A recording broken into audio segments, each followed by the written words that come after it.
నమస్తే. Welcome to Manam TV. నేను anchor Siri. ప్రస్తుతం మనతో పాటు స్టూడియోలో ఉన్నారు వంటింటి చిట్కాల master ayurvedic doctor Chittibotla Madhusudana Sharma గారు. ఆయనతో మాట్లాడదాం. డాక్టర్ గారు నమస్తే. నమస్తే. ఎలా ఉన్నారు డాక్టర్ గారు? అవునమ్మా, మీరు ఎలా ఉన్నారు? నేను చాలా బాగున్నాను డాక్టర్ గారు. యాజ్ యూజువల్ మీరు చాలా మంచి మంచి హోమ్ రెమెడీస్ చెప్తూ ఉంటారు. ఎంతో మంది మీ వల్ల లబ్ధి పొంది హ్యాపీగా ఉన్న వ్యూవర్స్ ఉన్నారు చాలా మంది. సో వాళ్ళ తరపున ఇంకో క్వశ్చన్. ఈ జనరేషన్లో మేజర్ ప్రాబ్లం అసలు ఏజ్ తో సంబంధం లేదు. చిన్న చిన్న పిల్లల నుంచి చూస్తున్నాము ఐసైట్ ప్రాబ్లం. పెద్దవాళ్ళకి ఉంది, చిన్న చిన్న పిల్లలకి. ఈ స్క్రీన్ టైం వల్ల ఇంతకు ముందు అంటే ప్లే గ్రౌండ్స్ కి వెళ్ళి ఆడుకునే వాళ్ళు పిల్లలు. ఇప్పుడు అందరూ కూడా ఐప్యాడ్స్ పట్టుకోవడము, ఫోన్స్ పట్టుకోవడము, ఏదో ఒకటి చూడడము, స్క్రీన్ టైం అనేది ఎక్కువైపోయింది. సో దానివల్ల ఐసైట్ ప్రాబ్లం కూడా ఎక్కువైపోయింది. సో ఈ ఐసైట్ ప్రాబ్లం పోవడానికి, కంటి చూపు మంచిగా అవ్వడానికి ఏమైనా రెమెడీస్ చెప్తారు? సర్వేంద్రియాణం నయనం ప్రధానం. అది చిన్నప్పటి నుంచి మనం నేర్చుకున్నాము. కానీ ఈ రోజుల్లో దురదృష్టవశాత్తు చిన్న వయస్సులోనే అన్ని అవయవాల కంటే, అన్ని ఇంద్రియాల కంటే ముఖ్యమైనటువంటి ఈ కన్ను ఏదైతే ఉందో కంటికి సంబంధించిన జబ్బుల బారిన పడేటువంటి దుస్థితి నాగరిక సమాజ పుణ్యం అని చెప్పేసి దాపురించిందమ్మా. ఇది చాలా బాధాకరమైనటువంటి విషయము, శోచనీయమైనటువంటి విషయం.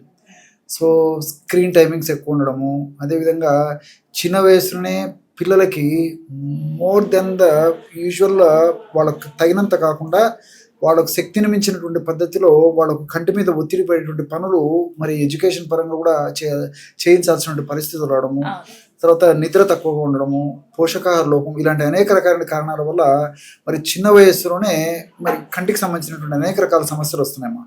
ఒక చిన్న ఉదాహరణ చెప్తాను చూడమ్మా. మీరు ఒక స్కూల్లో ఫర్ ఎగ్జాంపుల్ ఒక 100 మంది పిల్లలు ఉన్నట్లయితే, అంటే ఇన్ ది సెన్స్ ఒక సెక్షన్లో 100 మంది పిల్లలు ఉన్నటువంటి ఆ సెక్షన్లో దాదాపు ఒక 20 మంది లేదా 30 మందికి స్పెట్స్ ఉంటాయి. స్కూల్ గోయింగ్ చిల్డ్రన్ గురించి చెప్తానమ్మా.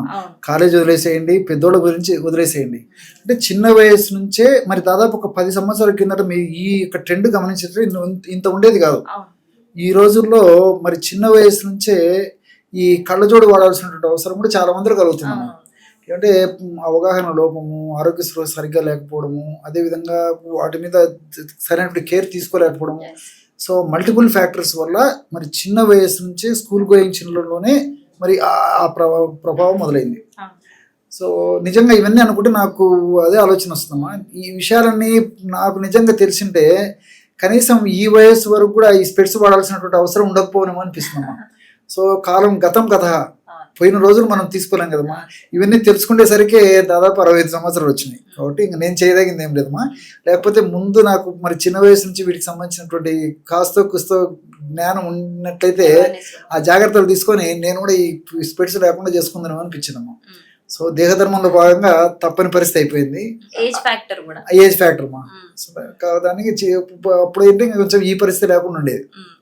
సో ఏ విటమిన్ లోపం వల్ల సి విటమిన్, డి విటమిన్, అదేవిధంగా ఈ విటమిన్ లోపము, ఒమేగా 3 ఫ్యాటీ యాసిడ్స్ బాడీకి తగినంత లేకపోవడము, ఇలాంటి అనేక రకాలైన కారణాల వల్ల కంటి జబ్బులు వస్తుంటాయమ్మా.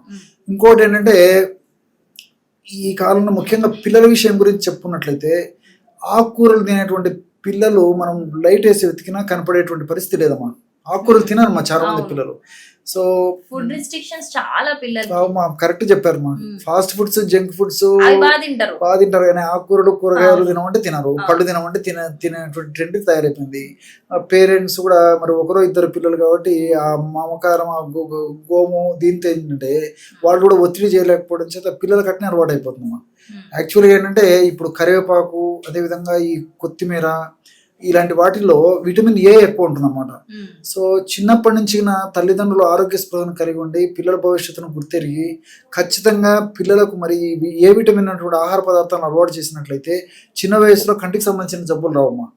కరివేపాకు మనం వంట తయారులో వండినటువంటి ఆ వండిన పదార్థాన్ని, కరివేపాకు కలిపినటువంటి పదార్థాన్ని పిల్లలు పెట్టినప్పుడు పక్కన తీసేస్తారు, అంతే కదమ్మా. సో కొంచెం కన్విన్స్ చేసి పిల్లలకు అలవాటు చేయాలమ్మా.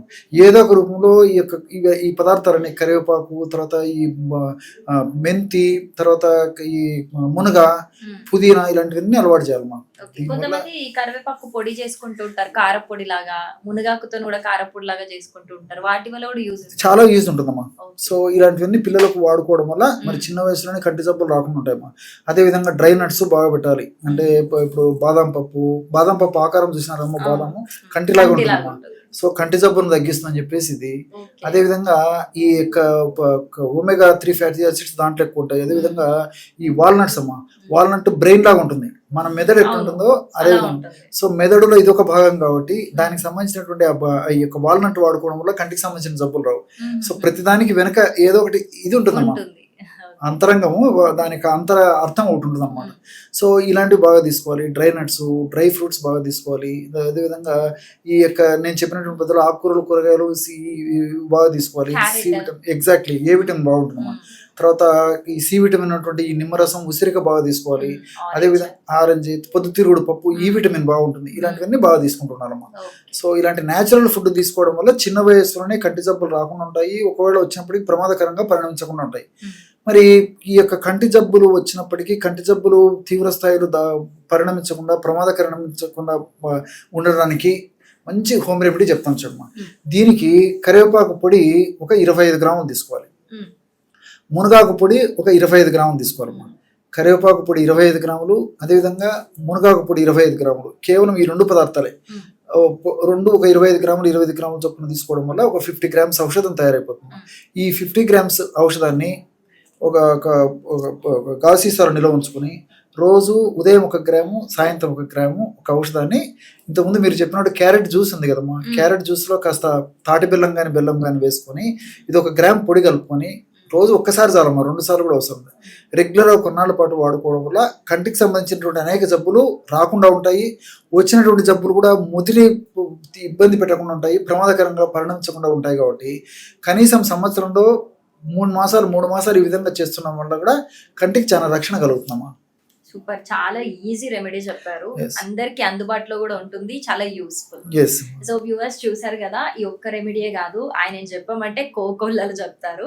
సో అసలు దీని మీద మీ ఒపీనియన్ ఏంటి, మీకున్న ప్రాబ్లం ఏంటి, మీకేం కావాలి అనేది కమెంట్ చేయండి. సో దాన్ని బట్టి మనం ఇంకా డాక్టర్ గారిని మరిన్ని టాపిక్స్ అడిగి తెలుసుకోవచ్చు. Thank you so much. Okay, thank you doctor. Okay.